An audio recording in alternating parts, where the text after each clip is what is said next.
flag of the United States of America and to the republic for which it stands, one nation, under God, indivisible, with liberty and justice.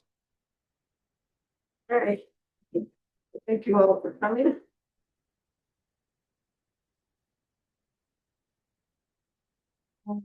James, let's start with you. All right.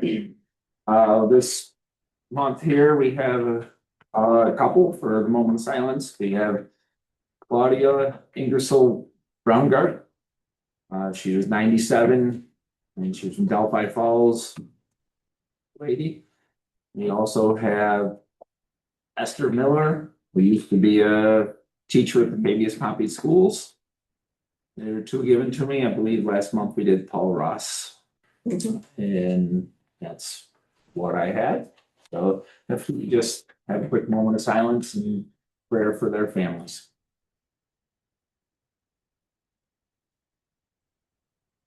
Great, thank you, James. Thank you.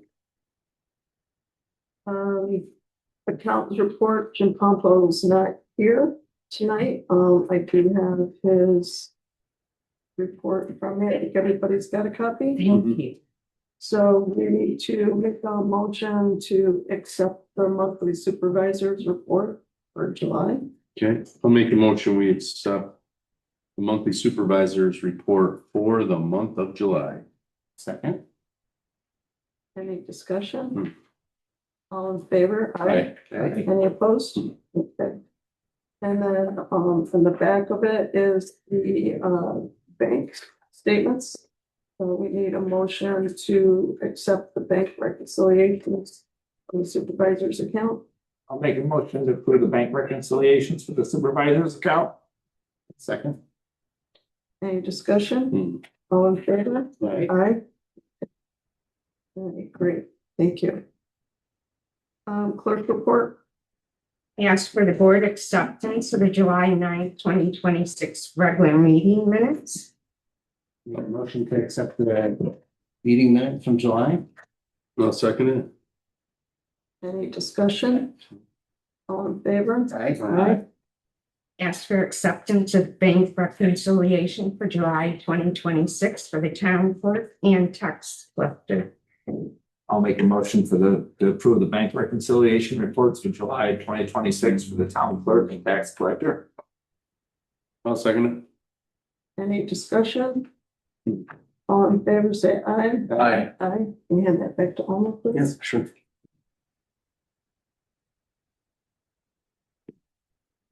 Ask for acceptance for payments of the bills. Yeah, I'll make a motion, we pay the bills. I'll second it. Any discussion? I think everything is all set this month. I looked through them.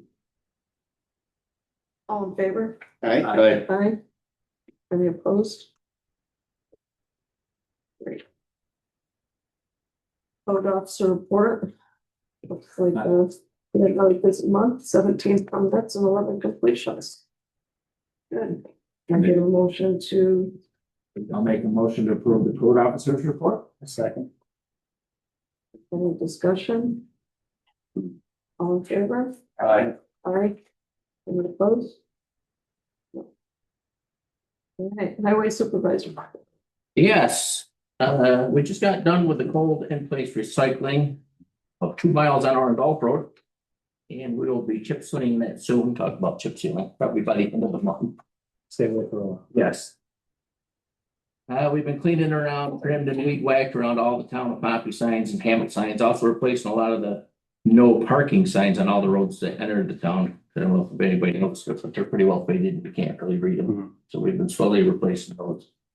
Good deal. We're in the middle of cleaning all the catch basins and the housing developments. They're moving along pretty good on that. Yeah. We finished round 2 of mowing roadsides. We got one more to go here, probably after Labor Day. We'll start really push them back for winter. The guys who started insulation down there. So they started that Monday. They seem to be moving pretty good. John, I don't know if you stopped down there and looked at it or not, but I'm looking for board approval on my travel request form for the New York State Association of Town Superintendents Annual Conference being held at Saratoga Springs Hilton from 9:30 to 10:26. And I got here somewhere. I summarize and just say I make a motion to accept your You can. request, yes. Okay, I'll second it. It was in the. I see it. So, This is lodging and everything? Yep. Total? Yep. But the conference itself is included in this? Yep, that's everything. Perfect. Okay, is it just you going or is there more people? I usually, well, they're like all New York State highway superintendents. Okay, So I usually write with Dennis from Fabian, so, do you guys do trade shows? yeah. Yep, A lot of information at trade shows. yeah, too much. A lot of free stuff we'll never use. I know I have a carload of it from when I went for the bus thing, and I still have it in my car. All right, any discussion? All in favor, say aye. Aye. Aye, okay. All right, learn lots, bring stuff back with you. Yep, I don't know if anybody's also noticed, but our parking lot is in desperate need of some work right out here, so I supplied the board with 2 quotes to get that sealed up and oil and stoned. Town hall section was 450864. This is all through Suco, who is on county contract. And town highways is 861844 for a total of $13,127.08. All right, so it's my understanding that the highway part, the 8618 is already budgeted for.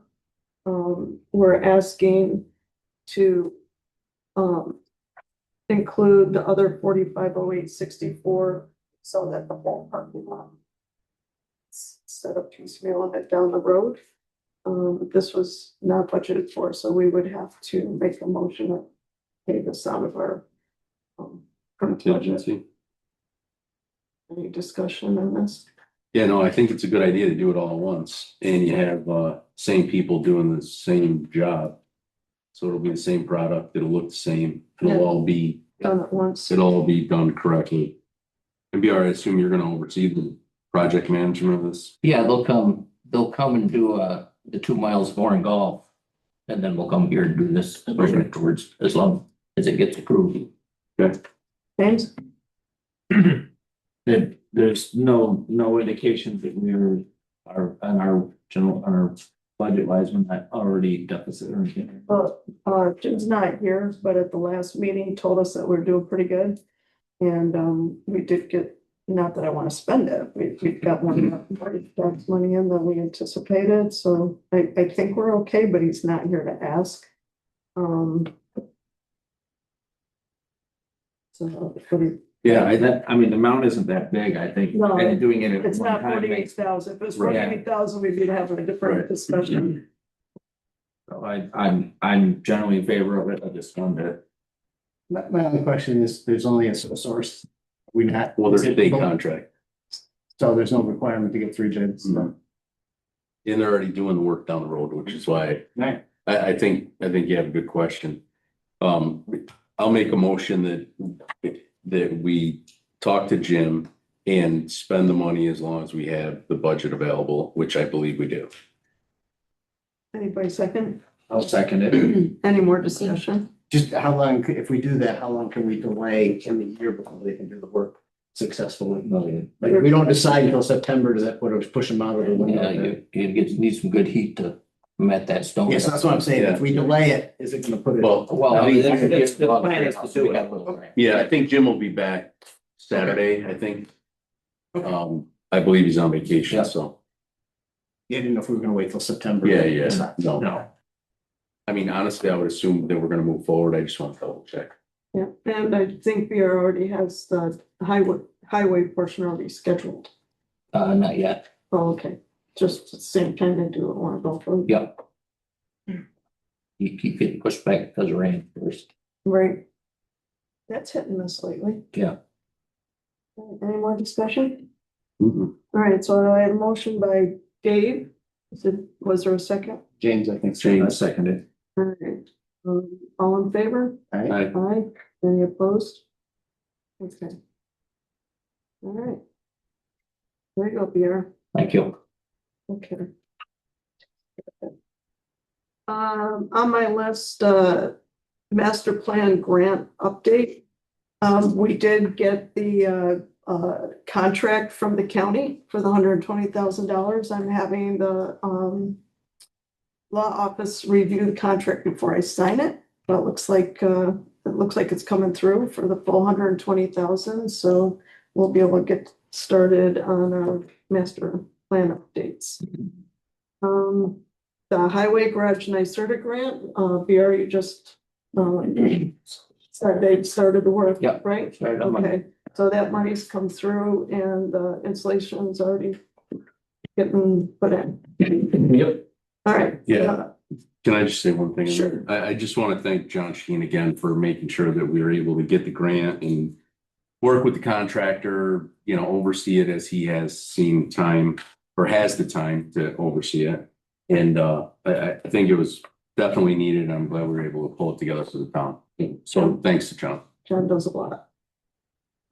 So the next, the wording was changed from what I originally wanted. I didn't notice it before it was approved.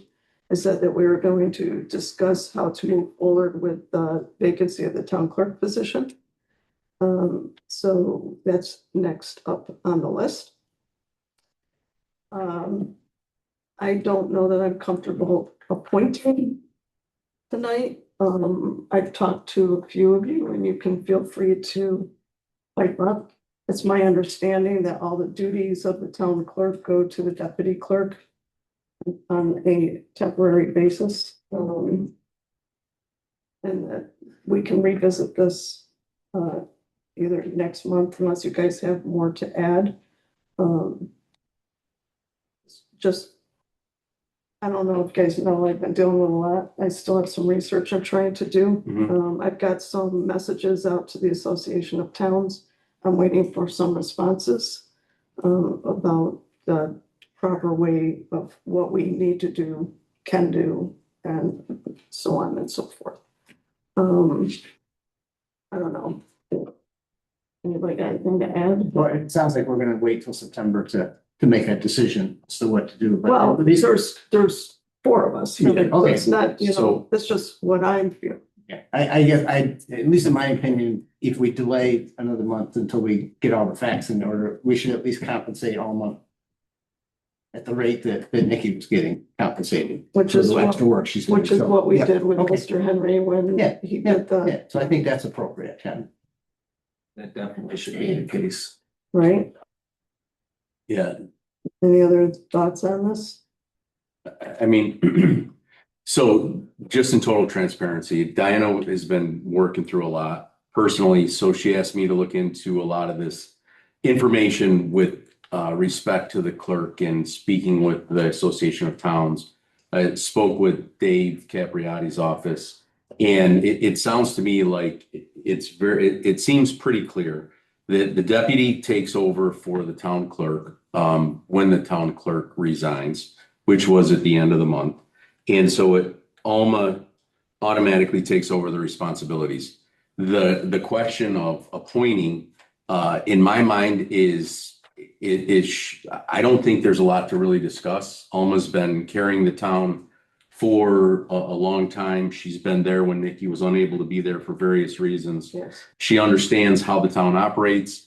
And I frankly don't understand why we wouldn't appoint her to carry out the rest of this year with the understanding that in November, there's going to be an election, and I understand there's going to be at least two candidates. Karen, Yes, Karen, Dennis, and Alma. And then the voters can make a decision from there in November, and in January, Alma may continue, or it may be someone different. But I think in the best interest of the town, I do think my recommendation to this board and to the community would be to appoint Alma to carry on as the clerk. My thoughts on that, Dave, is the proximity to the election. Mhm. We're 10 weeks out from the election, and I Correct. don't think it's appropriate because it would seemingly give Alma perhaps a better position to, as she's running for the permanent post to be appointed. If you're an incumbent in the position, Mhm. the voters may view that as, and we'd be giving favoritism to Alma over the other candidate. Right, so I'm not trying to make this a political thing. I just want things to run as smooth as possible. It's more of an observation, not a party versus party. Right. Optimally, I wish both of these people were in the office working together. But I can't make that happen. We don't have the authority to make that happen. Alma has done a lot for keeping this town office open, For sure. right? For sure. Okay. I'm in agreement with that. I just, that's why there's four of us here. Mhm. Okay, because it's not just how I feel, it's about how the four of us feel. Right. I just, like I said, I was doing some, in the middle of doing some research. That's my thing. I just want things to run smooth. That's all I want. For sure. And I think the way to optimize the smoothness is to make sure that we have Alma in a position that we recognize her services in the past and until the election, that she's the person that everyone can deal with, the town, the tax collectors. And as far as the giving somebody an advantage, I guess that's one perspective, but I also believe that she's been here for years now. And it's time for us to recognize her as the person that's really carried us. And I've told Alma how I feel about, what she's done, so.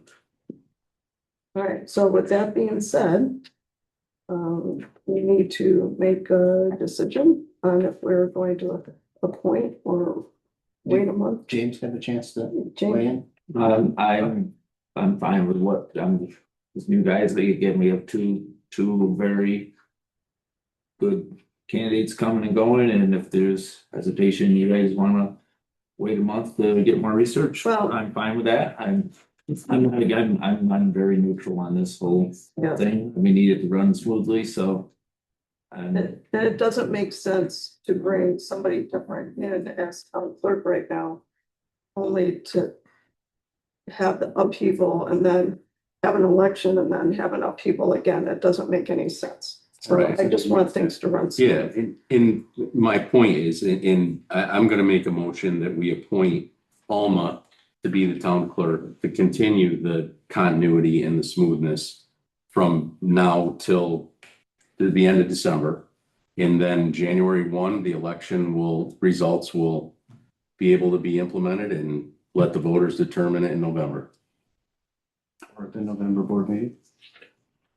Whoever wins the election. No, if you No. appoint, It would be till the It'd end of the be, year. yeah, whoever would have if to. if the town clerk is appointed, it would be until December 31st. If Right. appointed, yes, okay. But appointed, okay,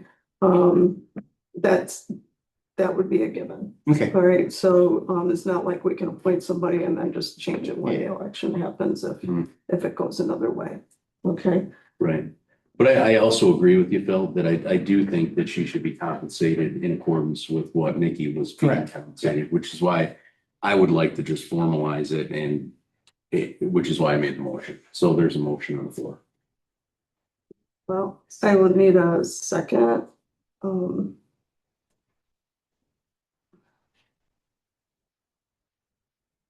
This is hard for me because I like Alma.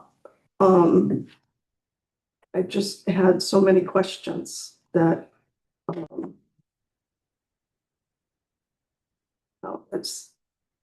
she's been keeping things running.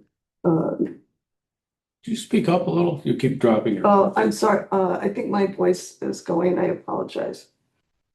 But, does anybody else want to second it?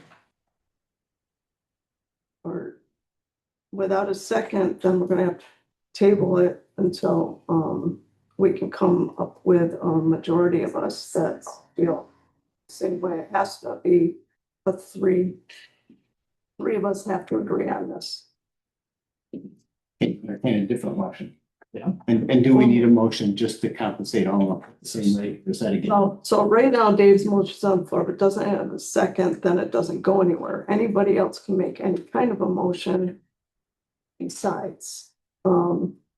The other part of my question is, do we need a motion to do what we kind of all agreed to, that Alma should be compensated? I think If we need a. We motion- would need a motion for Okay. that, and there's none of us that would dispute that. Okay. I can't No, I no, can't that's fine. say that, but, So do you want me to reword the motion? no, so you made the motion on how you feel. Yeah. Somebody else can make Okay. the other motion about how they, Okay, you know that'd be what I great. mean? I'd- Do you wanna make a Sure. motion? I'll make a motion that Alma Hartnett is compensated at the same rate that Nikki Reed was and will remain deputy clerk until such time as the election. And at the November board meeting, we can appoint whoever wins the election as the full-time clerk. But that's a little farther than I wanted to go. I would tell you that I believe the way the law is written, in the advice I got from the Association of Towns, was that she's not the deputy anymore. She's now the clerk, because the clerk vacated the responsibilities. She's got all the duties of the town clerk, not the title. And I think it would, well, Since I think it it's the would be, research I'm doing. I think it would be appropriate to allow her to have the title, since she's doing the work and she's gonna continue to do the work. Can I ask some legal thought? Because I am very neutral on this, so I'd like to hear exactly. Is it the same situation as it was with the supervisor, or is this a little different? I'd like to know exactly. So the way the law reads is that the moment Nikki vacated the office, whether it be by resignation or moving out of the town, that position was vacated. At that point in time, Alma, as the deputy town clerk, is able to take over all of those responsibilities. Whoever said it, I'm not sure, correct that she is still the deputy town clerk. She has all of the responsibilities of the town clerk. Only this board can appoint her as the town clerk. So, and it's on a temporary basis. The law does not define, it's vague in terms of how long is temporary. Is it 2 weeks? Is it 2 months? Is it 6 months? Right? So, In this case, it couldn't be past January first, right? No, Oh, No, Unless she wins the yeah. election. Wouldn't be any. right. that is correct. That is correct. So the in the present situation, if she is not the town clerk, if this board decides tonight to say we're gonna defer to September, she can still do all the functions of the town clerk. You guys can vote to compensate her. But then this board continues to be the appointing board. For instance, if there is going to be a deputy, so that when Alma is unable to be here on a day or something, and a deputy town clerk, she does not have the authority right now to appoint a deputy clerk. That would have to be this board that appoints the deputy clerk to be Alma's deputy. Okay, so she can continue to do the job. Again, if somebody wants to challenge how long is temporary, the laws are oftentimes written very vaguely, and we could do the research on it, but I certainly feel comfortable telling you that she can continue on for another month. If it's 2 months, 3 months, all the way to December without appointing someone, I think practically speaking, that would probably pass muster. If I reword my motion to remove appoint the winner of the election in November, would people support that? Just putting Alma in and giving her the salary that Nikki was making. That motion would more in line with us than being able to change our minds in a month and do the actual appointment where, and she would get the pay now, right? Even if we decide to hold off to a point, she would still get the pay based on your motion. But yeah, I do agree. I'd take the November election part. Yeah, I would not doubt, yeah. I feel more comfortable with that if we just did the pay and then revisit this next month. Honestly, if she's got more information to come up with, let's get it. And maybe, I don't think that's how I I guess I would ask everyone that didn't second my motion, what is it that you're looking for that would make you feel comfortable to have Alma be the clerk, since she's been doing it successfully for years? everything that was said, with the exception of appointing her as the official clerk, from my perspective. So she can do the job, she can have the responsibility, And she can pay. get the pay, Yeah. but you don't want her to have the title. I guess that's Just what. I'm because of the trying to proximity, understand. just because of the proximity to the election. If So you- she doesn't win the election, it could be, Well, it's only a couple of months. That's my perspective. anyway. Okay. Right or wrong, that's Yeah, my yeah. perspective. Okay. That's where I'm coming Fair from. enough. I guess I would need to know legally. Can I still do like marriage license? Yes, you assume all of the responsibilities of the, now candidly, as I sit here on a temporary basis, that's where it becomes a little stickier. I don't know what you have to do. If you were to become the town clerk, you have to do certain things. You have to file a bond. You have to do certain things that the law requires. As the deputy, you don't. I don't know as the deputy, doing marriage license. I can't sit here and tell you what is required by the state to be able to issue that. I can't tell you what is required by the state to issue dog licenses and things like that. So that makes it a little stickier. I think you need to look into that because I've done marriage license. I've done passports. I think, again, I think you're able to do that on a temporary basis. But if somebody wanted to contest it and say, well, on December 1st, you've been doing the job since August, September, October, November.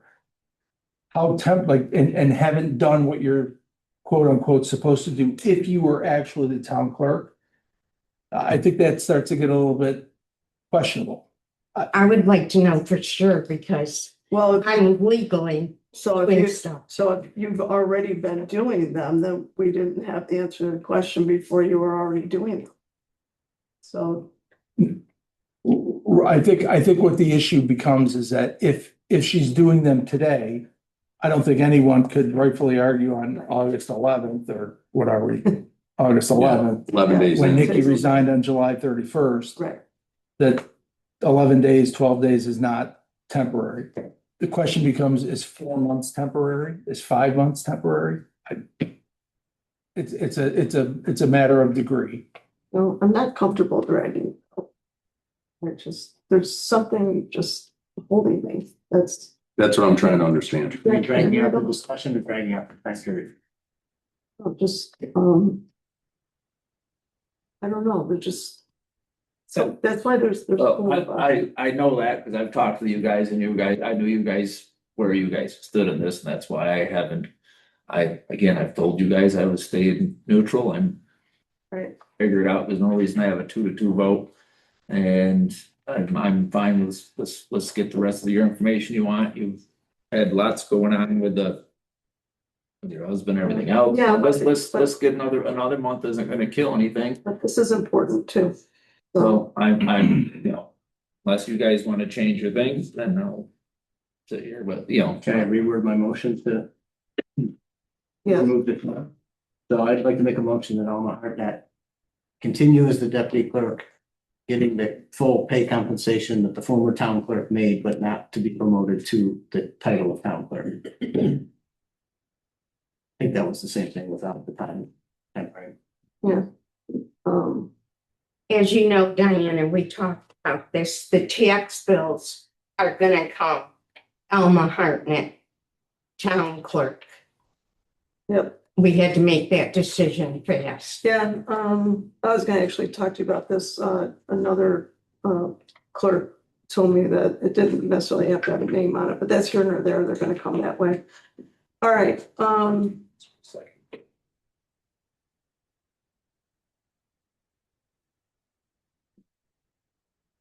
okay. So we got a motion from Dave to, appoint Alma as town clerk, we got a motion from Phil to, keep Alma as deputy clerk with the town clerk pay. I don't have a second on either motion. I'll second Phil's. You'll second Phil's motion.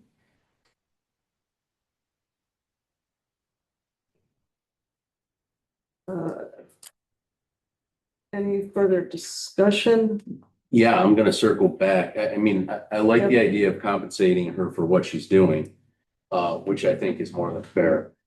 But I guess how long does this board plan on letting her continue as the deputy before making her officially the clerk when she's doing all the clerk duties? Wouldn't that be the result of the election? So on January first? No, she's doing it right now.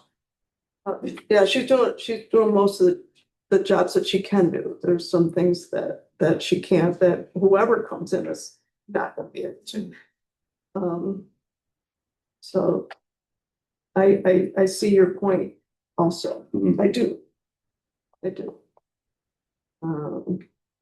Unfortunately, we don't have a second for yours right now. So we do have a second for Phil's, and there's nothing to say we can't do this again in September. I was hoping for the opportunity to speak to everybody prior to tonight. Plus, I have questions out to the Association of Towns. I'm more than happy to share the email I got back from them, Yeah. which was from their head attorney. Yeah, I don't think I was aware of that, so I didn't see that, so I would have liked to have seen that information. Well, you asked me to go do it for you while you were taking care of your husband, which is what I did. So I don't even remember. All right, So I apologize. that's all right. A lot going on. So I think we have a second for Phil's motion, so we have to vote on that. We've got the further discussion. All in favor for Phil's motion, say aye. Aye. Aye. Aye. Okay, With the understanding, we're gonna circle back in September. 100%. I'm in agreement. Yes, sir. Okay. Yeah. All right. All right, and they'll just give me some more time to Yep. get our ducks in a row. Okay. All right. Data center moratorium. Last month, we had talked about having, I think it was Joe, put together information about a moratorium on data centers, excuse me. And then right after our meeting, Kathy Hochul announced a statewide moratorium. So Joe actually emailed me to see if we wanted to move forward with this. And I simply stated that it was good. We needed to know if the moratorium for Kathy Hochul was just based on a certain size, if we should go ahead with, I think it was 50. There was a size, So many square Anything feet of over- the facility. and- no, like gigawatts or kilowatts, whatever they talk. I didn't see that. You didn't see that? No, All right. so just what we responded back is in light of Kathy, well, two things. One, I think it was the next day or close, but maybe the day after, we asked if the board wanted to consider not only data centers, but battery storage facilities, Mhm. because they're quite controversial. Mhm. Again, piggybacking on what we did in the town of Manlius. In the interim, before, I think somebody might have responded saying, hey, that sounds like a good idea. Then the governor signed the 1-year moratorium. So the question really for the board is a couple of different things. One, I have no doubt that the governor's moratorium is probably going to get legally challenged. So does the town want to still move forward with its own data center moratorium so that if the governor's bill gets, or the moratorium gets struck down, you still have something in place? And the second part of it was, if you don't want to go forward with the data center moratorium, do you still want to go forward with the battery storage facility? Because both of those moratoriums would have to go to the Onondaga County Planning Agency first to get their review and approval. So then you guys could move forward with it. So that's really those are the questions on the table. So thanks for clarifying that, because I didn't even think about the challenges that she was going to face, right? So, Yeah, I'm sure there are already challenges. right, If they've not yet been filed, they will soon be. all right, well, in light of that, I'd say maybe we should go ahead I with, would agree. I think we should go forward. That's my go opinion. forward. And add the battery storage as Dave recommended.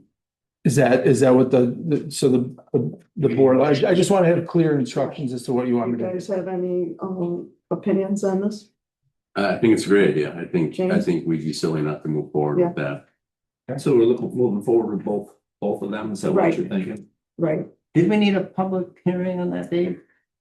A Uh, public commentary? No, the first thing is we gotta get it to the planning agency. Okay, That's the first step. so we need a motion for that. Well, you don't, no, you don't need a motion right now. We could, if the board, I mean, is it a clearer record? Yeah, if you wanna vote on instructing me to go forward with pursuing the moratoriums on data centers as well as battery storage facilities. You can do that, and that way it's in the minutes and the public can see what you've actually voted on and want us to do. Seems like it's gonna be. Seems like a good idea. Yeah. Yeah, all right, I'll make a motion that we go forward with our law firm preparing the paperwork for a moratorium on both data centers in the town of Pompey and battery storage sites in the town of Pompey. I'll second it. Any other discussion? All in favor? Aye. Okay, thank you for the clarification on that. No problem. I was hoping to have more on the health insurance update. I did not get the report, from OSEBA yet. But I think we're still okay for this year so far. But we do really need to think about moving forward with, handling health insurance in the future. I did talk to BR a little bit. BR, I think what I might wanna do is maybe set a meeting up with all you guys. To just have a chat on how they feel about stuff. Sure. Okay.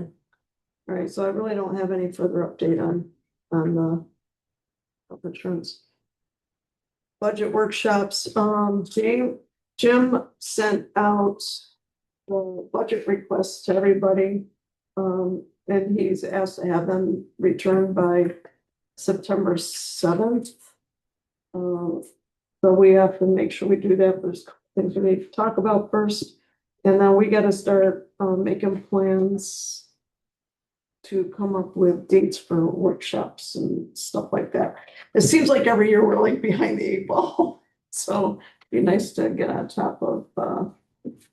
September, October. I think it's September. We usually do something. We should do something in September. Don't they specify the dates or just? So they have recommendations on when you should get started. I'm gonna be on vacation from the 3rd to 13th. Yeah, last year we did, So, We can do it when you come back, okay. so. last year we did September 23rd. Yeah, I'm just giving you guys for the. 23rd last year, good Yeah. for you, keeping track of that. It's Alma. Alma told me that. Good job, Alma. Alright, so, it's August now, we'll have another meeting. I think Before, it's September 8th or 9th. yeah, so do you guys wanna wait and set a date? At the next meeting? Because we need to have We have Jim to, there, right? it's a workshop. Yeah, it'd be nice to have Jim. So we Jim gotta there. make sure we have his schedule. He's gotta be, we could pick our time here amongst us, but then if he's not available, kind of Yeah, a wasted effort. Let's wait for September would be mine. alright, so Sounds good. September 8th, is our next meeting, and I'm just, Go from there with Jim here. I mean, if he could let, remind him or whatever, maybe he could come with some dates and, Yeah. so next time we're. And I do plan to zoom into that. Taking a laptop with me, so I'll zoom in for that will be. oh, you're not here. No, the reaction. So that's fine. I'll be 5 hours ahead of you guys. Alright, When is that? September 3rd to the 13th. I'm supposed to be leaving. on your place, We'll see. We'll alright, see. I just found out my departure coincides with the president's arrival there. I'm sure there'll be no issue. No issues at all, no parades. alright, Poppy Historical website, I just want to share with everybody that they have a website now for which I wrote down somewhere. I think it's up in historicalsociety.org.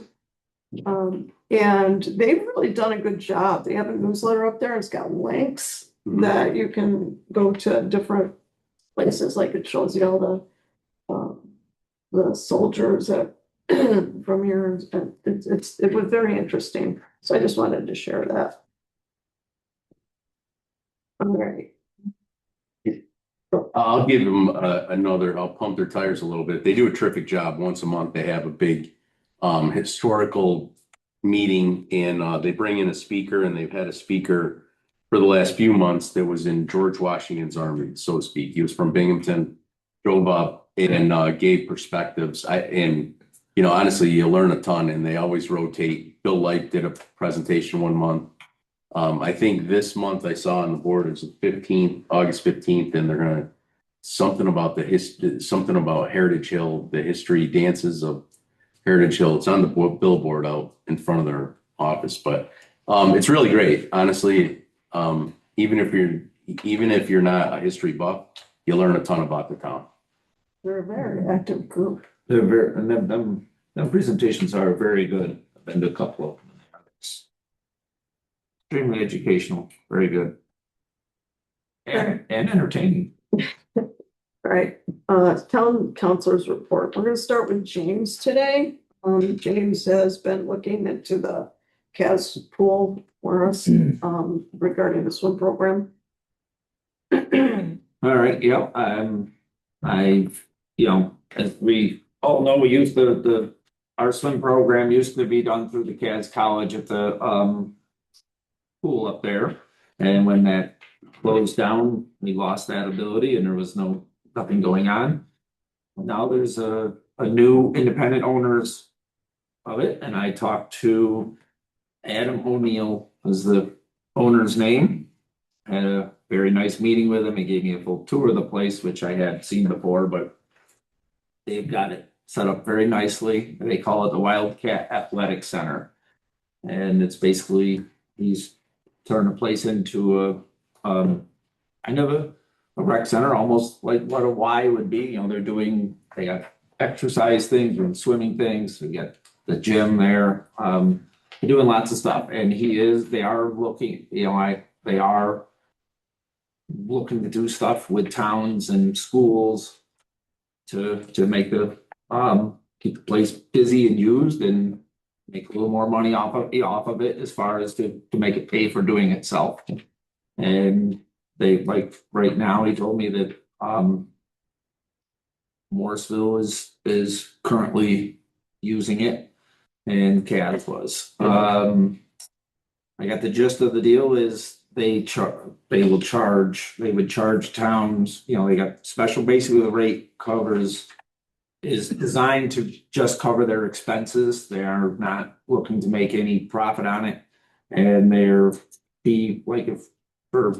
and a lot of this is going to be coming up in the budget discussions because we got to have it in the budget to do it, which is why I went and got this information. They charge $400 an hour, which includes the pool, lifeguards, 4 different levels of lessons, and that would be up to 100 kids, which they would split into 2 30-minute lesson sessions. So it's 50 at a time and another 50.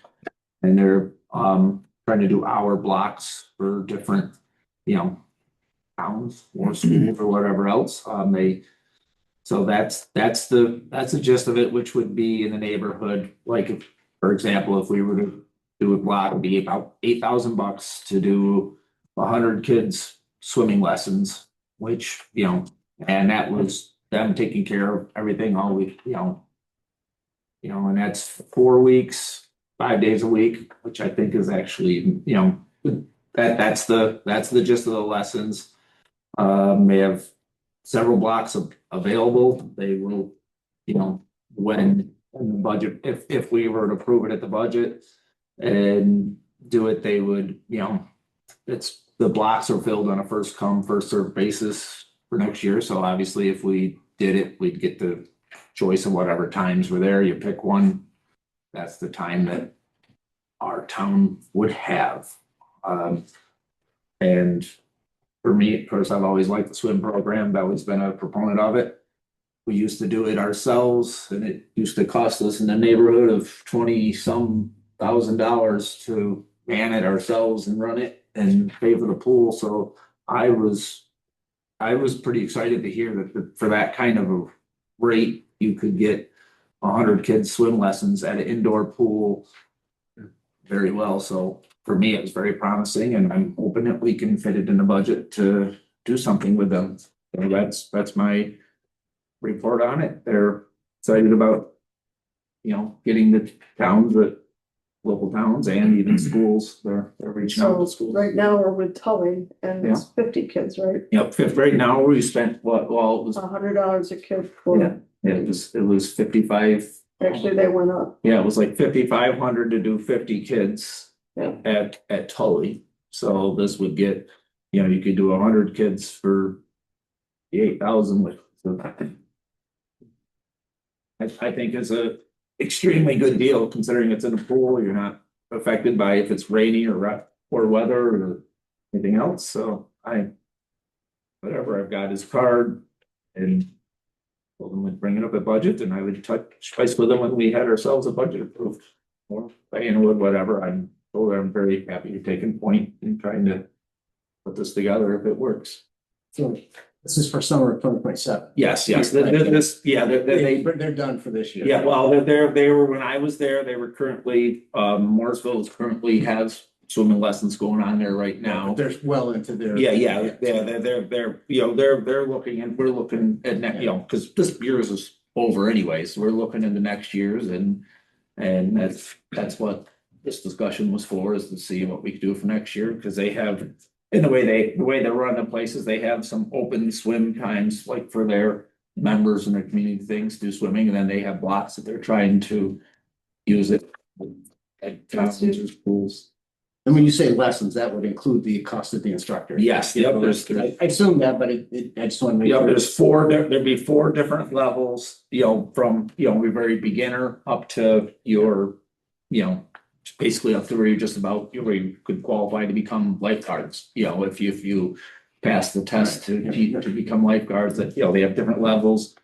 They group the kids, they take the pool, they split it into 4 sections, obviously the lower ones are in the shallow area, the better ones are in a deeper area, and they have a lesson person with each group. One last question. So you said, so if we do it for the town of Pompey, all the kids would have to go to that one block. They wouldn't mix and match and make it available. They had 10 openings for, say, Morrisville's could 10 students from Pompey go in. No, it would be our block. It would be our block, it would be, if we. So it's not flexible. If somebody says, Yeah, you yeah. can't do it in the mornings and we got the morning block. Yeah, we'd be a block, they have to, get them, we would have to get the way he explained it to me is like, we would have to get the names and stuff, then, we'd give them to them to so they would handle this, the scheduling would be done, because it'd be the block is there, there's 2 different 30-minute chunks, which would just be split according to, so they had like the proper number of kids in each. Yeah. Like if there was a whole bunch of younger ones, that they would adjust the blocking according to, because they can't have like 20 in one group and 5 in another. The groups would be even, so what they, Just one last question. Sorry, Diana. For our costs, if we would pay for a block of 50, and if we only had 35 people sign up, we'd still pay for the block. Of 50. When you make your agreement for the block, Yeah, okay. you're covering up that Thank many you. kids. Yes, if you did not get that many, you gotta pay for the block regardless. I assume we filled out our block this summer at Tully. Oh, It was full. Oh, was it full? I was asking you if you. I don't know, that's information I never, I wanted to know, but I don't know how that went. But probably when they give us the bill, we'd know exactly how many people showed up, but I know they sent me a list at one point. I had to verify if they're all town residents. You got anything else, James? oh, that was the gist of that. All right, Dave? No, Bill? man. Couple of things. First, the easy one. I know we were working on the hometown heroes thing. Is that completely dead for this year? Do we I want? think it's so late. Yeah, I don't think it's practical for 2026. Right, Yes, but so have you heard anything from the last I heard from Maureen, she reached out to the guy in Manlius and about how it would be billed, and we haven't gotten Okay. a thing, so either you can reach back out to Maureen or I will and see, so we get something definitely For next year. implemented Yeah. and early, so Yeah. we have the information. Okay. Fair enough. Right. The other thing, may take a little bit longer, so, as everybody remembers, or maybe if you don't, back in June, we amended a law that gave our code enforcer, our codes officer, a little bit more authority to fine people for violating site plans, et cetera. We felt that was necessary, and at the time, and the discussion was that we needed to get that in place in advance of Heritage Hills Bright Vibes Festival, so that Tim would have the ability to fine them if they violated the site plan. And at the time, I had actually voted against the law because I had recommended that we add a caveat to that, that if a resident submitted a complaint in writing, that we owe them a written response.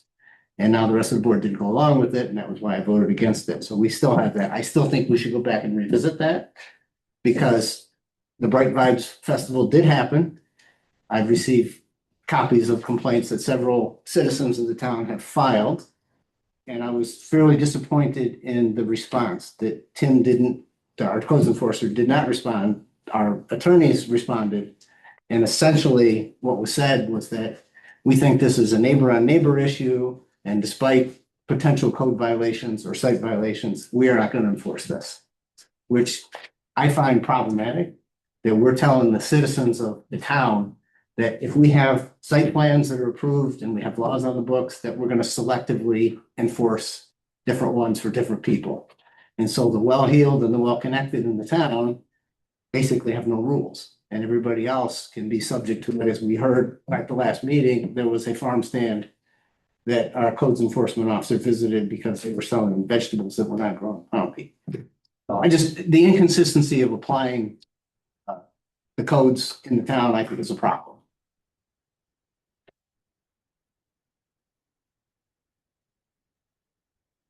Anything to add? Whatever, I know, Well, I they got, already I did. got complaints on one side and I had Dan sending me stuff on his side that he was in compliance, and I talked to Tim and, I told him flat out if there was anything he could find to, cite him for, that we should do it, and Tim didn't come up with a thing. So I guess did he look, because according to the residents that sent me some of the complaints they found, they sent some attachments that said that the sound decibel level was yep, violated. and I had Dan Palladino sending me videos of sound decibels that were under it. So I guess you can pick your time, right? exactly, Yeah, exactly, okay, exactly. But- And but- herein is the problem. We cannot afford to hire a town code enforcement officer to sit on a property line during all hours of operation. then we're saying Right. it's kind of up to the residents to police this and provide the evidence that there's a violation. If you have a sound decibel level, Right, Heritage Hill may choose the exact time when they're playing a very soft song and right. say, here, we didn't violate anything. That That's doesn't correct. mean they didn't violate the thing multiple times during the night. That's correct. I guess, but I still have a problem that we're saying that's all right. And That's neighbor on nobody- neighbor, you go take care of it yourselves. Nobody's saying it's all right. Nobody's saying it's all right. But the inconsistency in applying the enforcement is, I find, very problematic. And if our code enforcement officer is neither inclined nor capable of doing his job, we should replace him. And if he's being coerced to enforce certain codes and ignore other ones, then that's also a bigger problem. I don't believe either one of them is correct. I don't believe From either of what those. I've seen and heard, it appears that that's the case. Okay, are you hearing from? Let's see, how many neighbors are up there? Are you hearing from all the neighbors in the area. Not all the neighbors, but multiple neighbors. Are you More hearing? than that regularly attend Okay, the board meeting. Fair enough. Yeah, there was more than two. okay, Yeah. I have not. Well, I live in that area. Yep. And if you remember, because we knew Tim was on vacation, you asked me to check in on it, and I Did don't you? disagree. I did, and I don't disagree with what the people complained about. I was Yeah. out there, No, that's fine, yeah, but you have said, since I live there, yeah. check in on it, so. So I didn't can concur what they Yeah, found. I didn't hear from you about anything about it. I didn't want to bother you. Well, I appreciate it. I got one more thing I didn't, but just wanted to say that, this last month we've had we had the rodeo and the tractor pulls up there and I was up there parking cars for the 4-H. I, think I heard it was 80, was it 85 or 9,000? How much? Do you remember how much They donated, yeah, they it's do. like 8,000 or something. Yeah, there was like $8,000 or $8,500 went to like 4-H, FFA, the Poppy Auxiliary, the Historical Society and the Poppy Auxiliary, The auxiliary sold tickets. They didn't get money. They sold tickets to earn what they Okay. made. so there was, that wasn't at Heritageville, that was back. That was the rodeo. That was the rodeo in Pompey and I was there. I think it was a pretty cool event. The people that came there looked like they had a good time. It seemed like it ran smoothly. It was a great fundraising event. I'm in the 4-H, so it was a, it was a long day of parking cars, but it was a good, I just wanted to say kudos that it was a fairly well-run, well-organized. I didn't hear a lot of problems or. We were there in the evening though, James, because they had live music there too, and I heard it a lot louder at my house. And they went to 11 o'clock on Friday night and they went to 10:30 on Saturday night. What are you talking about, Bill? The rodeo that was. That may be true. I There's don't live think, music coming from that direction. sure, and I don't think there's a site plan that No. anybody No, had no, to I'm abide just by. saying, yeah. Which frankly, if I was Dan, I would just move as many things over there as I could so that it would be an easier transition for everybody involved, first off. Second off, I concur with what you said. I think it was a terrific Poppy event for numerous people, kids, adults, across the whole gambit. There was so much enjoyment going on, that Dan Palladino and Heritage Hill and Holbrook Heating, who sponsored the event, whoever was there, I think, had seen And firsthand. Dave, just to make a point, nobody wants to shut down Heritage Hill, nobody wants to stop the rodeo. We Yeah. just want them to be respectful of the people that live nearby those venues, Sure. so that they stick to a reasonable sound level. Yeah, And I don't think they're doing that, and I don't think historically the town has paid any attention to that. well, And it's the reason we ended up in a lawsuit. And I'm afraid we could be headed down that way again if we don't take some responsibility and make some changes. okay. That's my opinion as a Sure. counselor and Yeah, as and a taxpayer and as a citizen. And I think I wasn't at the event, so I can't speak from a firsthand perspective. But the pictures that I saw, I think that it was supposed to be a multi-day event and it wasn't. It was a one-day event, which was well within the site plan, from what I understand.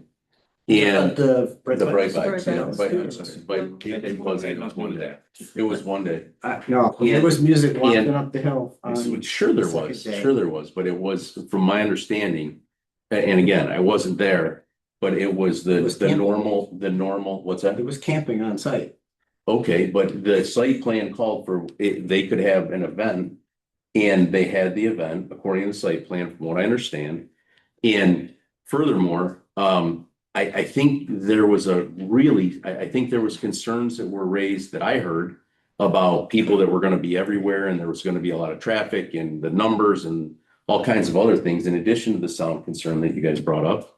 And I think what I saw was there was a very small number of people that were there. And, I think from my standpoint, I think that alleviated a lot of the concerns that I think the neighbors had.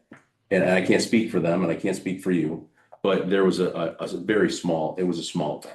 But it doesn't matter how many people show up, if they're exceeding the sound limit, that's still a problem. That's a violation of the site plan and our codes officers should be enforcing that. It doesn't matter if 10 people showed up or 10,000 people showed up. Well, it does matter if 10,000 people. show up. It's a bigger deal, yes. Yeah. But yeah, but the quantity, the number of people who showed up doesn't matter if you're My- exceeding the sound. And they were actually exceeding the sound decibel when they were doing sound checks in the afternoon. Yeah, and my point is, there's a lot of different elements to the site plan. And I think the vast majority were within the constraints that were outlined by the site plan. The sound is something that we can discuss. But, and the sound is what's hardest to deal with. Because unless you're standing there during an entire event with a high quality, accurate decibel reader, he could be under, Yeah, there might be agreed. one song that goes over. Agreed, yeah. And you're falling it all back on Tim. You're making it all about Tim. No, Yes, he's the codes enforcement. Yes. If he's not up to, it's his job to deal with this. That's why I say if our code enforcement officer is not up to the job, then he should be replaced.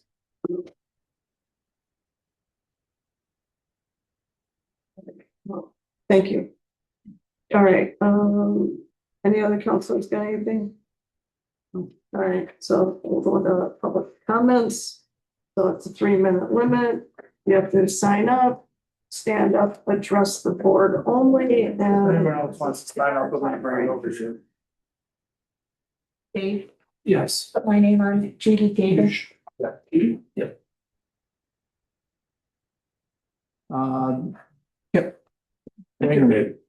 Evening all, Hi. Lawrence Wangerman, 3260 Orenville Road, and I'm acquainted with pretty much everybody here, except perhaps Counselor Dillmore.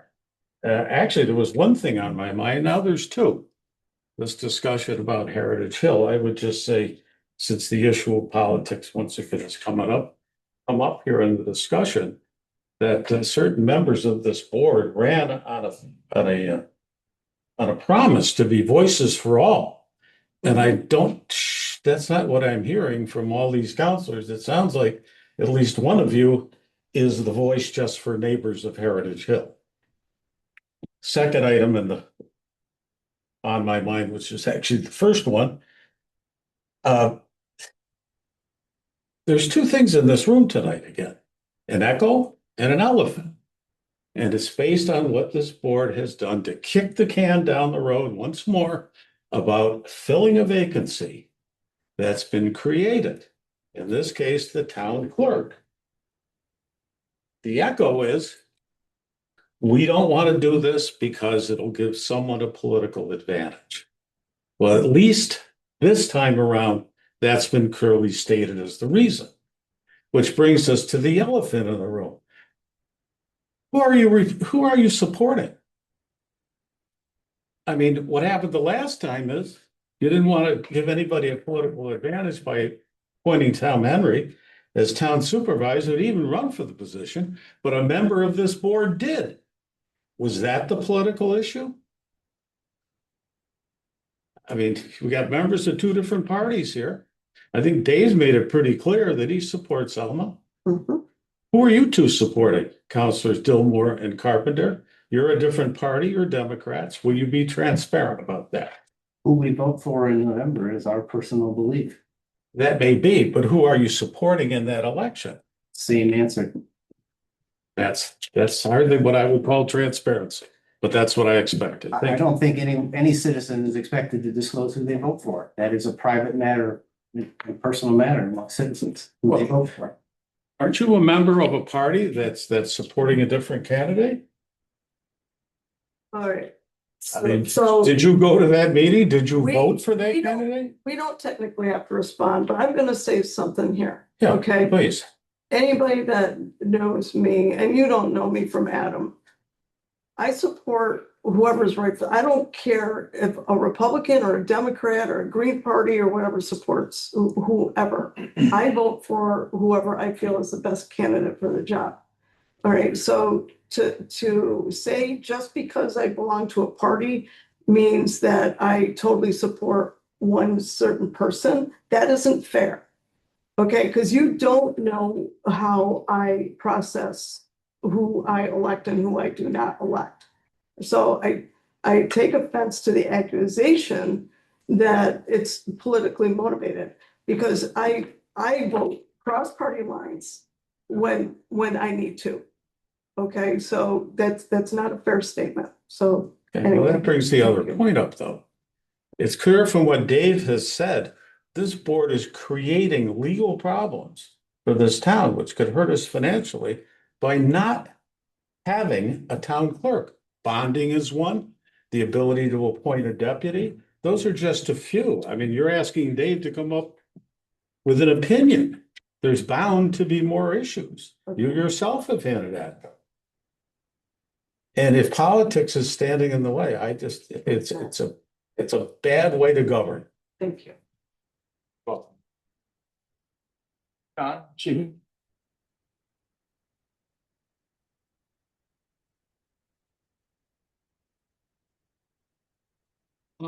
Three points I just wanted to make. Number one, if you're going to entertain a moratorium on data centers, I would recommend you put together a committee to write zoning code to address, I'm sorry, not data centers, but battery storage.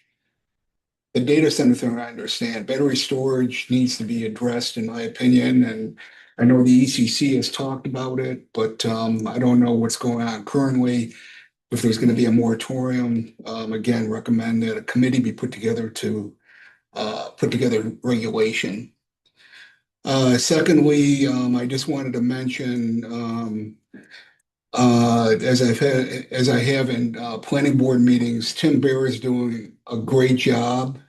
And as far as the Heritage Hill issue, the decibel level, all I hear is it's hearsay. This person says this is the level, the other side says this is the level. So my recommendation would be hire an independent monitoring company to come in, and it wouldn't be up to the town. It would be up to the complainants, in my opinion, and get some independent data, and then they've got something to realistically compare to.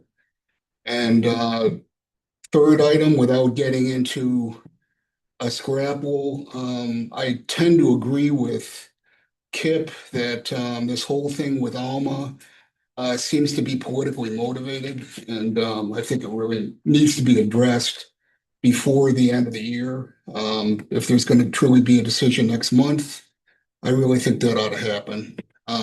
So. Can I ask a question about the battery storage? Is there a size that does the size of the battery storage facility matter as far as doing a moratorium? If somebody had a home storage system to store their solar energy in the basement, would that qualify? Would that be? Yeah, I think you would have to, honestly, I think you'd have to address that when you put it together. But yeah, I can't see where a home storage size system should be impacted by a commercial size battery storage facilities. Somebody should be able to put a Tesla Powerwall in their house. Yeah. And just for clarity, the intent behind the moratorium was to give the help me out here, the master plan in place that would deal with such issues. It was a way to give us a little more time to get the master plan in place that would define those things. So that was the intent behind it. And the point was, though, too, it should be a standalone zoning regulation, in my opinion. Yeah. Yeah, John, I agree with you. I think residential size stuff is now what we're talking about. I think that's fine. I have no problem with that. I think it's a great idea. I think the big issue is commercial. Huge application. Thanks. And thanks again for what you're doing for us. Sure. Ellen Bailey?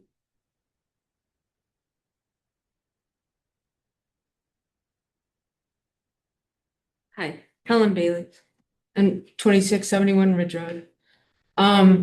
Okay, so that's so much. I didn't write it down. So you don't have no idea how many kids are in a swim lesson now? I don't know the exact number. I mean, Well, we had up to 50, I don't know. It was up to 50, and because originally we budgeted 5,000, it was 100 apiece, then they raised the price, and then we decided to eat the extra $5 or $10 per kid or whatever it was. I don't know how many actually signed up. okay. Phil, Oh, everybody's complaining about the loud music up there and everything else.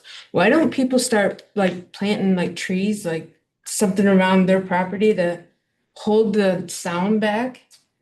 I mean, they don't have to have big trees. They have all those willow trees that don't go too far, but they like block stuff.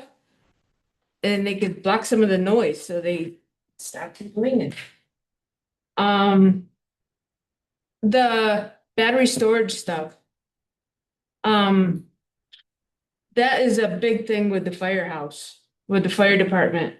They need to know where the batteries are if they're gonna deal with them and how they're gonna deal with them. That's a big thing. And your code enforcer, I don't know why he's not full-time. He has so much work to do. How does he keep up with everything? I have no idea. Um, I, we need to, if everybody's complaining about him, he does a great job on what hours he does. I mean, he's busy. Like, there's houses that are vacant out there that should have signs on them saying they're vacant. And does he have time to do it? I mean, I don't know how many hours you guys give him. I mean, that's something the fire department, they ought to know what houses are, when they go to a house, down in Manlius, they have big red X's on them and they don't have to worry about if somebody's in there. And it's just a big concern. And we have a huge area and he should have full time. Thanks. I'd like to address your comment about the Heritage Hill noise. If you're suggesting that all the neighbors protect themselves by building a barricade, why doesn't Well- Heritage Hill build the barricade because they're the source of the noise? I agree, but I'm just saying, if they're the ones complaining, then they can do something. I'm just giving them an option. I mean, there's a lot of stuff you could do to, I have a lot of Right. trees between my house and Heritage Hill and I hear it wailing when it's playing. yeah. Thank you. Deb Grenier.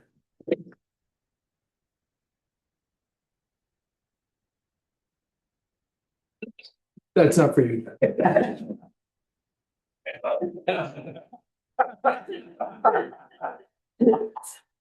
want to thank you, James, for looking into that program. I'm glad to hear that we have a program that will, accommodate more students, swim lesson students in Casanova possibly. So I hopefully the board will move forward with that because I know the last few years it's been a pond and it's been only 50 kids. So as my kids have been involved with the program for many years, in the past. It's a great program. It is great, yeah.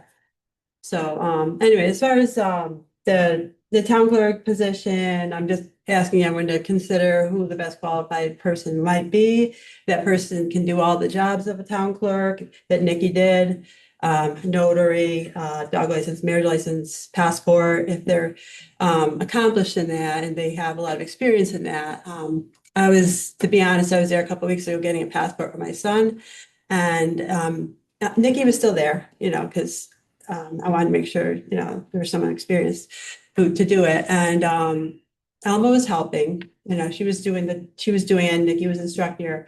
So I asked if, how many of those, how many passports she'd done. And my son was the first passport. So I'm just worrying a little bit about the experience that she's had in certain jobs. Like if she's been there 2, 3, 4 years and that's her first passport. That's my concern, that maybe she doesn't have training in all the other jobs of the town clerk. So that was a concern. And as far as Heritage Hill, the town code enforcement has to enforce. I mean, I sat here at a zoning board meeting and I watched them grill Springside Farms nonstop about what they were doing, and they've done everything by the book. And when Heritage Hill came up, it was like it was like Dan Palladino ran the whole thing. Like he ran the whole meeting, told them what he was going to do. It's not recorded, but I sat there and I witnessed it and I was pretty shocked. And also, it's just pretty ironic that the code enforcement officer went on vacation the same week of that whole Bright Vibes thing was happening. So he wasn't even around. So, I mean, I don't want to see one board member who's actually there experiencing all the noise And I know there's a lot of people over there. I mean, they wouldn't have spent money on a lawsuit if they weren't really suffering from all the disturbance in the life. And I can't imagine having to live through that. And I don't think anyone on this board who's not living over there should have any comment on what, these people have to put up with, and they should sympathize with them. And code enforcement should be making sure that all those laws are being enforced. Thank you. Thank you. Thanks, Deb. Dan McClung. Thank you. How's everybody doing tonight? Believe it or not, I actually did not have a prepared statement tonight, so I'm gonna I did jot some notes. So I'm gonna get the name wrong. Oscar Benavides was a dictator in South America in the 30s. Why do I know his name? Well, his name would be lost to history, except his governance style became rather famous. And he had a saying, "For my friends, everything, for my enemies, the law." Now, why do I mention this? The conversation that just happened regarding Bright Vibes was, I don't even have words. I'm not going to go through the application process. That's already been discussed ad nauseum. Everybody knows. Now, complaints were filed, right? And I hear this discussion, and it's like, well, let's forget the decibel limit, because as you said, that's difficult to measure, difficult to enforce. The planning board attorney is on tape saying, and I quote, "The site plan conditions do not go away for special events." Right. Is he in violation, or was Bright Vibes in violation of the site plan conditions? It's indisputable.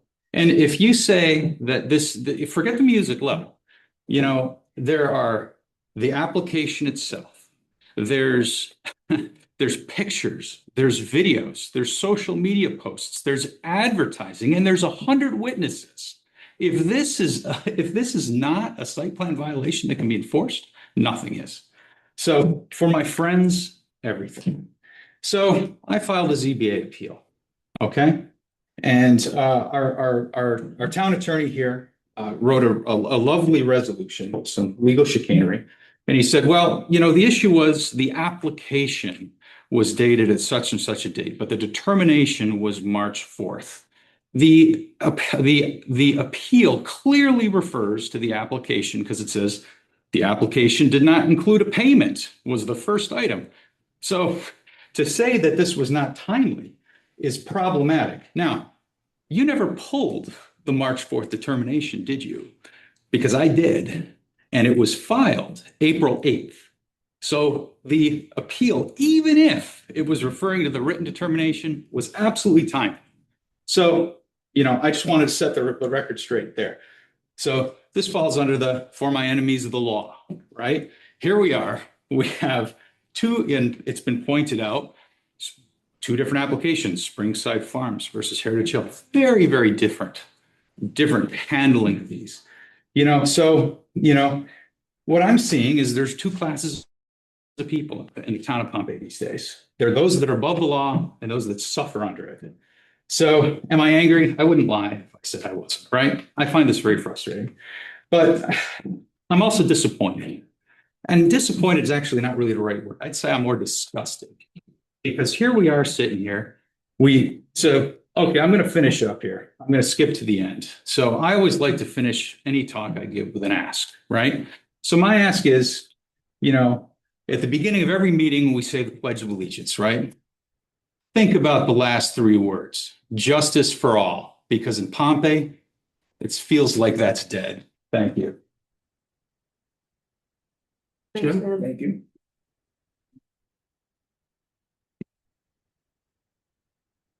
Evening. Jim Gozier, 7262 Pratt's Falls Road. One quick thing before I get to my notes that I prepared is that Heritage Hill was clearly advertising this as a multi-day event. I'm looking at his Facebook post right now that says, "We hope you enjoyed last night. Leave us your thoughts. Don't forget, kick off Bright Vibes Day 2 today." So it was advertised for months as a multi-day event. He came into the planning board and said it's a single-day event. Right. And when the planning board said you need to limit your noise to 65 decibels, he said, "I won't do that." He walked out of here saying, I'm not gonna do that. Now, but I don't wanna talk about decibel limits because that can be subjective, right? There were other conditions in the planning board's site plan approval, and I'm happy to leave this if anybody wants to read it. Music was limited to 3 hours a day. It was to be over by 9 o'clock. And if it was outdoor music, it was to be held in one location, and that was in the front of the barn.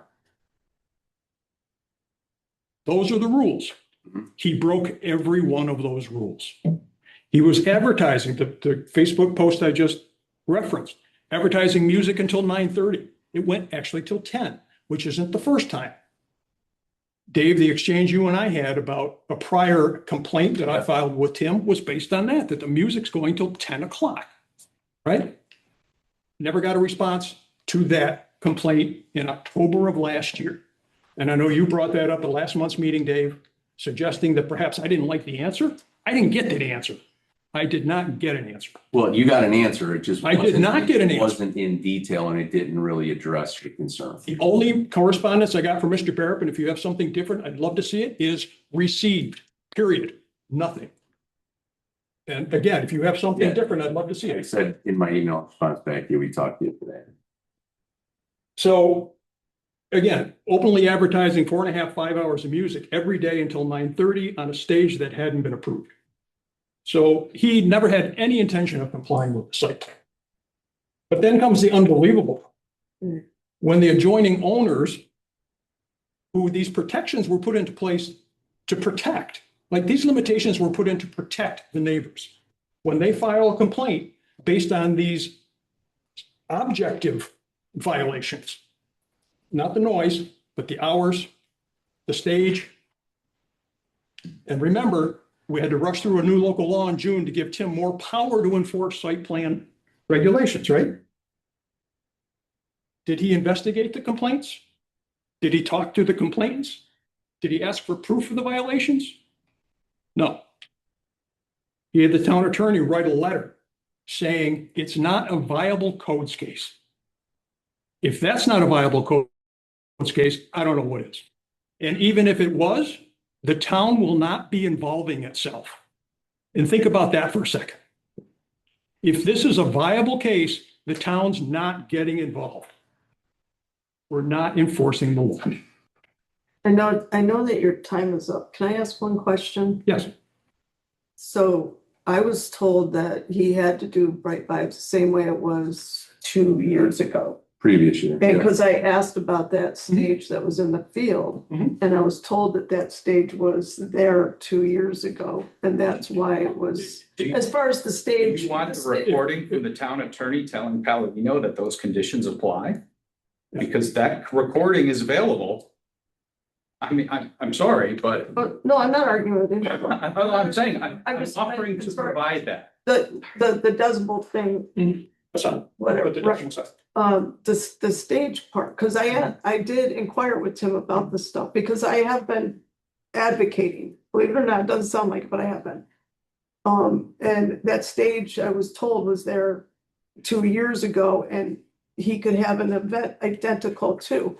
And as far as, and I mentioned the advertising too, and I was told that advertising, he did advertise it as a 2-day event, even though it wasn't. Right. It was, I got the runaround on it. If Mr. Timekeeper will indulge me for a second. It's not up to me. I'm just the timekeeper. Thanks. If I could give you just a little bit of background, and I believe this to be factual. I'm trying very hard not to impose opinions in here. But the resolution says if the planning board has reviewed an event, a special event, and that's defined, and there's a proposal for the exact same special event in a subsequent year, then the code enforcement officer can make the determination and issue a permit. Okay? The planning board has never reviewed Bright Vibes, ever. Didn't review it in 2022. And we attempted to point that out at the June meeting, and the chair of the planning board suddenly called for an executive session citing pending litigation that didn't exist, went into executive session. This is all on tape, Dave. I see you shaking your head. Yeah. I think I was there. They came back out, right, after this supposed executive session. The chairwoman said, we talked about your application in our executive session, and here's what we've decided. We've decided if you can keep the noise under 65 decibels, we'll approve it. He said, I'm not going to do that. So again, the thing was never reviewed. There was an illegal executive session. He broke every rule that's in the site plan. And So this executive session that you're talking about was on the recording for the planning board meeting in June. there was no official recording. There is a recording. There was no one to run the AV equipment. Yeah. The executive, That one. the executive session, there is a video. With all you guys. Can I meet with all of you guys? You can, of course, Anytime. we've asked to be meeting with the board for 3 years now. I know. I want to meet with all you guys, whether it's tonight after this, or if we can set up another date. I can't say anybody else will be there. Mhm. I want more details. I know that we're past our 3-minute time limit. We need to be fair to everybody. I know. But, It goes back to Mr. McClung's point. Is the law being evenly applied here? And regardless of whether you love Heritage Hill or you don't love Heritage Hill, everybody's entitled to equal protection under the law. And they're not getting it. thank you. Right. Lisa? Lisa Miles, Prince Falls Road. Lisa, Hi, Diana.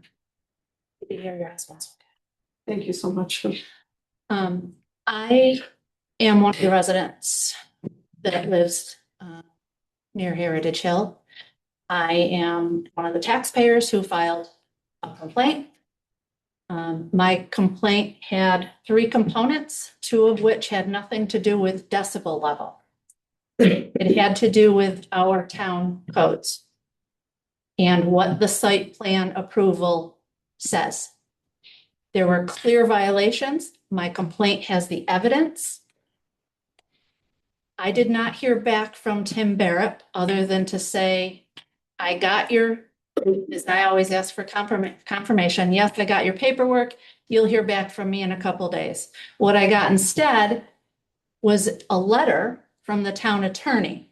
Now, I don't know if that costs the taxpayers extra money, that the complaints that were filed get funneled through our town attorney, which I'm kind of looking for some clarification on. Is it all complaints get filed through the town attorney?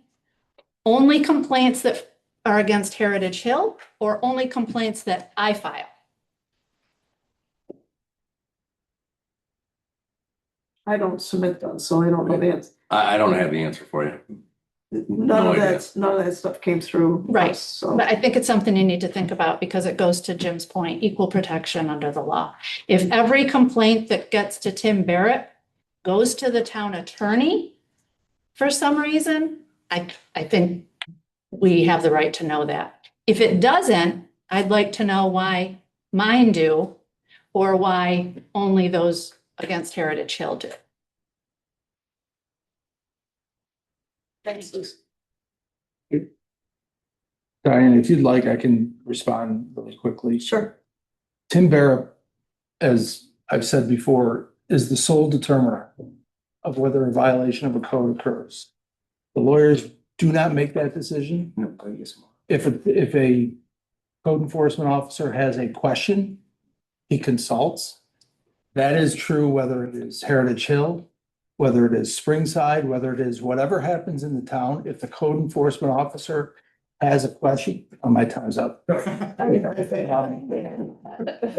the code enforcement officer has a question, he calls counsel and works through it with them. But at the end of the day, the code enforcement officer is the sole determiner as to whether a violation occurs or not. Understood. So But it's not I was expecting discriminating. to hear from Tim, right? He's our paid representative, he's our code enforcement officer. I would expect a letter from him saying, Lisa, this isn't a violation. I hear what you're saying, and I'm not saying that that's an unreasonable expectation, but that's not what Tim does or did. And unfortunately, I can tell you that those consultations are not additional legal fees. I wish they were, but they're not. It's all part of the monthly retainer. So, and I can assure you, although I don't do a substantial majority of the planning board or the ZBA stuff, that there are many different times that Tim consults with Harris Beach on a myriad of issues, not just Heritage Hill, it's not, so the answer to your question is it's not anything you file or Jim files or Dan files. There are always questions that happen I don't want to say every day, that's overstating it, but there's a constant consultation if he has a question about what he should do or what his interpretations are. If he wants to consult with counsel, that's what he does. Thank you for clarifying. No problem. Do we have anybody else? Yes, Judy Gata. Hi, my name is Judy Gata, and I live on 3160 Orange Delphi Road. And I just want you to know that I have a license to marry people, but I had to have a special license to marry people. I can't just, as Alma is afraid of being sued because she doesn't want to do that. And for someone who has done her job, who's been a deputy for how long, since Nikki's been on and off, she's done the job, and I don't understand why she can't have the title of being a deputy until she has to run. That time, then she can either run against somebody else and be on her own, but she should be given the title of deputy so that she can be doing the things that Nikki did and any deputy can do. So I vote that Alma There's should a be. point of clarification, Judy. Yes. Are you saying she should continue with the title of Yes. deputy, or she should have the title of clerk? She should have both. Oh, She should, because Nikki had it, and I think she should have it. okay. She's doing the job that Nikki did. I think she needs time. She's a town clerk, and now she's the town deputy, acting as a town clerk. So I think she should have both. I'm not asking that you give her extra money, but she deserves the title. So, Okay. thank you. Everybody deserves it. Thank you, Judy. Yvette, is it Schoon? Yeah, yes. Schoon. Hello, I'm Yvette Spoon. I live at 8951 Delphi Falls Road. And I don't live on Heritage, but I had a, kind of like something you can think about. Decibels are not hard they're not hard to measure. You just need a machine, make sure it's calibrated monthly. You put the calibration somewhere and that's it. If we have a town person who's supposed to do these, what were they, you were just calling them? Inspectors. Code enforcement. And we have these special events. He should be there at the special events. He's full-time, yeah, he has a lot of work, but he should be able to adjust his schedule according to what events are happening, and he should be on site at all times to cite these infractions or whatever the case may be. That was my first one. And my second one is I don't know anything about Alma or her job duties, but I have used the town clerk on one instance where the highway department was plowing my road and they came down really, really fast and they scratched up my brand new car. I was pissed. Bruce was awesome. Everybody else after that, no. Whereas accepting service, because I was gonna sue the town because I want my money. Accepting service, just the whole process, the outdated literature out in the hallway. So I don't know what was going on, but it was not a good experience at all. Besides me spending $4,000 in damage to get my car fixed out of my own pocket, because I know there's a law that says when you're doing stuff in regards to your job, you kind of, the law's on your side, which is not good. And it makes people like me who pay taxes, school taxes with no kids. So I'm already paying a lot of taxes. Kind of like upsets me. That's it. All right, thanks. Thanks for that. You're welcome. That's it. Okay, so thank you, everybody that commented. We will take a bunch of this stuff back part, and trust me, everybody putting a lot of thought into everything here, and next days, okay? Make a motion to adjourn, I'll second. all in favor? Aye. All right, Aye. no, turn on, Yep. Oh, let me see if there's any. oh, yeah, it's ready. Just to make sure that there's no questions online. Mr. Bruce. Thanks. Next month, remember to let me in, Dave. What's that? Next month, remember to let me in, because I'll. Oh, okay. You did a really good job. Thanks. I think there would be a hand showing if Yeah, someone. I think, yeah, it would be right next to that hand, yeah. Okay, I don't think we have any questions. All right. Okay, goodbye, everybody.